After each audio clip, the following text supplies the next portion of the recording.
Hello everyone and welcome to today's show. My name is Spencer Walsh. We have a great lineup of things to get to today. We got a lot of stuff to cover.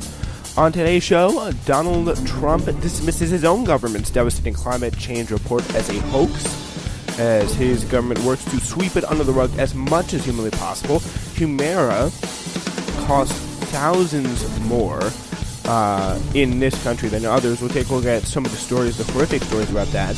The New York Times is profiled some liberal to Trump donors, some Hillary donors to Donald Trump donors. We'll take a look at how that went. Also, take a look at the Senate race that is tonight. It's Andy Hyde-Smith versus Democratic candidate Mike Espy, and Lindsay Graham trying to dunk on Alexandria Ocasio-Cortez. You guessed it. And it failed spectacularly. We'll take a look. It's a feel-good story at the end of the day. That's what I like to call that. Anyway, so yeah, in an attempt to bury a cataclysmic report from its own administration about the widespread harm of climate change and what it will do if we don't alter our course immediately, Donald Trump tried another tactic on Monday afternoon, just denying the whole thing altogether.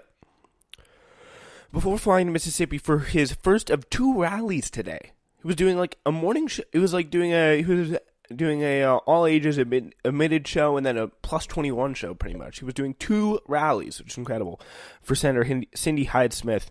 Trump was asked about the report, which details how thousands of Americans will die and the country's economy will shrink dramatically as the result of climate change. And by the way, at the same time, you have Senator Mike Lee saying, "I won't support a carbon tax because the economy will shrink so much." Like, yeah. So thousands, it's pretty much a hellscape if we don't take a real look at the situation, because climate change is happening. It's very real, and whoever doesn't do it at this point, whoever doesn't believe it, they need to not have any influence, because there are every single scientist, every single real scientist who's going to come out there and ask you about things is saying, no, is going to come out there and like actually have a credible voice, not ask everything. I don't know what I'm saying. But any scientist who's going to come out there and be like, yeah, I'm a scientist, I have a real credibility and real credentials. Like, I'm going to be serious about this. It's a big problem. So yeah, and Donald Trump is neither a scientist or an expert on the issue in any way. And here's him speaking to reporters about this climate change report as he departs from Mississippi. By the way, this report was put pretty much together by the entire government. Now, Trump has worked hard to sweep it under the rug. This report, you said... John, go ahead. I've seen it. I've read some of it, and it's fine. Yeah, I don't believe it. No, I don't believe it. And here's the other thing. You're going to have China and Japan and all of Asia and all of these other countries, addresses our country. Right now, we're at the cleanest we've ever been, and that's very important to me. But if we're clean, but every other place on earth is dirty, that's not so good. So I want clean air, I want clean water, very important. Okay, so this is about the migrants. It's a whole nother story. We don't even have a show today because we got all that stuff going on. Yeah, so here's the other thing. Again, he talks about the cleanest thing. And literally, we pulled out of the Paris Climate Accords. Have you seen what Scott Walker has been doing and Andrew Wheeler have been doing to regulations, like major regulations, major environmental regulations, like since you've gotten office? We're definitely the dirtiest we've ever been. Like, apart from pulling out of the Paris Climate Accord, we got people giving like Scott Walker and the EPA giving breaks on breaks on breaks for major corporations to pretty much pollute the water, pollute the air whenever they can, and it's like almost like they're encouraging him to do it. And I mean, this is far from shocking coming from a man with a long history of climate denial. It's really something to hear. It's fine from the country's leader in response to findings from his own government that was absolutely every American will be put at risk by climate change in the years to come. Like, that's pretty much what it's. That's the truth of the matter there. So, like, this is the guy who's supposed to be leading us out of this crisis. And if that, like, tells you to vote, if that alone doesn't tell you to vote Democratic, then I don't know what else will. Like, if I were on the fence, and I was like a logical independent, and I wasn't sure, like, I mean, I do like some of Trump's message on immigration, but I do support the Democrats from time to time. I would support a moderate Democrat. Like, I just say I vote for anyone. I'd pretty much vote for the most radical candidate possible on climate change. And that would mostly likely definitely be on the Democratic side. So, like, that would be pretty much my only motivation. I've become a one-issue voter. But, I mean, honestly, I'm not. I really can't be because there's so much other stuff going on. But this is the issue that, like, if you don't fix this, you won't be able to fix anything else. Because there's going to be a major problem about us living. So we won't have to worry about all those other issues. Yeah, I mean, like, I, as someone who's a teenager now, like, I worry about, like, I'm not going to be able to have kids. I'm not probably not be able to, like, be around in 20 years if we continue on our current course. Like, that's how disturbing it is. It is really disturbing to think of that. Yeah, so while far from shocking, but it's worth remembering, today and every day, there's little incentive for wealthy elites like Donald Trump to do anything that would, perhaps save us from certain doom. Trump's base loves all his anti-science stuff. His friends are all tied up in the industry that have polluted the planet beyond repair. Like, they got us in this mess.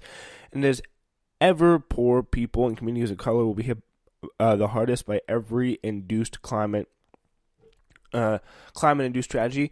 It's fine. It's the big message Trump's gonna put. It's like wearing the jacket. I really don't care. Do you?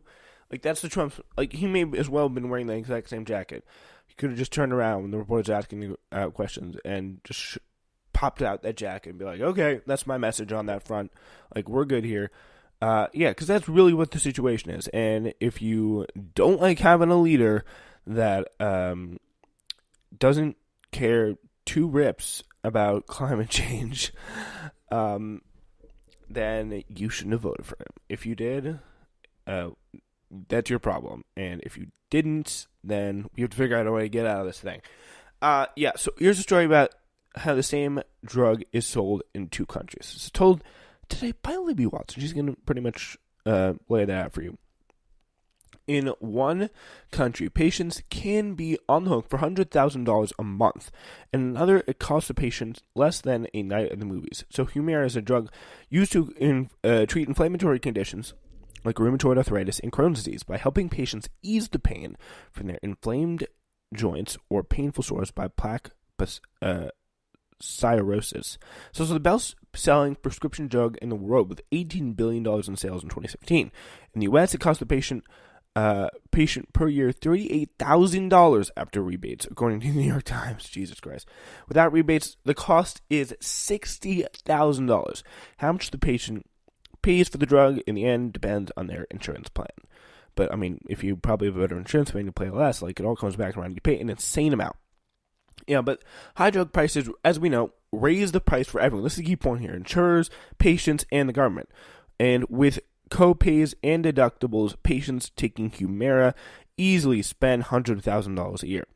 Patients for Affordable Drugs, a nonprofit advocating for low drug prices, wrote in one letter to the Federal Trade Commission earlier this year. 76-year-old Sue Lee of Kentucky, since retiring in 2017, said to them, the FTC, Federal Trade Commission, since retiring in 2017, I had to stop taking Humira most of the year because it was costing me $5,000 a month. Others, even with good health insurance, shell out thousands as well. One patient told Times she ended up buying her latest dose because her insurer has changed to avoid shelling out $1,200 twice a year for a drug that she needs to to be able to go to sleep at night, pretty much. Because if you can't go through the day without extreme pain, and it treats Crohn's disease as well, which is another huge thing. I mean, just don't get sick in this America. I'm telling you, especially if you're poor, do not get sick because you're screwed. Yeah. So there is the United Kingdom. That's also a thing there that exists. The National Health Service just announced that it had reached biosimilar versions of Humira, saving the NHS hospitals $300 million, or about $384 million, roughly 3/4 of the amount they currently spend. A biosimilar is like a generic drug made for biologics like Humira, whatever, how do you say it? Humira, I'm just going to say Humira, meaning it's made with living cells, which makes it harder to copy than regular old chemical drugs. So they're saving 300 million pounds, or about $384 million. So 3/4 of the amount they currently spend on the NHS, which is definitely less than ours. It's pretty incredible. But back to us though quickly. According to a congressional testimony by the CEO of the Alliance for Health Policy, which is Humira manufacturer, AbbVie's almost 10% price hike to Humira is expected to increase health costs by in this nation by $1 billion in 2018 alone. So like that spike, and that just that drug is going to hike those costs up so much. $1 billion in healthcare costs in the U.S. from a price increase on one drug. The price rose by 100% overall between 2012 and 2018. Of course, the drug sales in the U.S. are just juiced by factors other than higher prices. AbbVie is currently embroiled in a lawsuit with the California Department of Insurance for engaging in a far-reaching scheme, including cash, meals, drinks, gifts, and trips, and patient referrals to induce and reward Humira prescriptions from doctors, according to Reuters, which is even worse. And the fact that we're letting them get away with just ripping off the entire American populace is horrific. It's really horrific. And it shows there's a lot we can do about this, and there's other ways. There's definitely other ways. There's definitely other possibilities of looking at this that are much more positive. Britain and Europe don't allow this stuff, so that's why biosimilars in Humira hit the market this year. 5 different versions of the drug are approved in Europe, and the NHS was able to make the biggest saving in the NHS history from a single drug negotiation. Simon Stevens, the CEO of NHS, made this point himself, telling the paper, The Guardian, that savings are another example of the smart approach to biosimilar medicines in the UK and Europe gives patients and taxpayers a better deal than they get in the United States. Even before this big deal, the drug already costs less there. A dose costs $2,669 in the United States compared with $1,362 in Britain. The NHS issued a briefing in March saying it spent $469 million dollars on Humira to treat 57,000 patients in 2016 and 2017. So you can see it costs about half as much, almost exactly half as much there, if you look at the final calculations. So AbbVie, at least per dose, AbbVie charges more in the U.S., that's the manufacturer, because they can get away with it, because the government lets them file patents to extend their monopoly over a drug they currently sell for $18 billion per year. A, allow more competition. B, make it $3 trillion.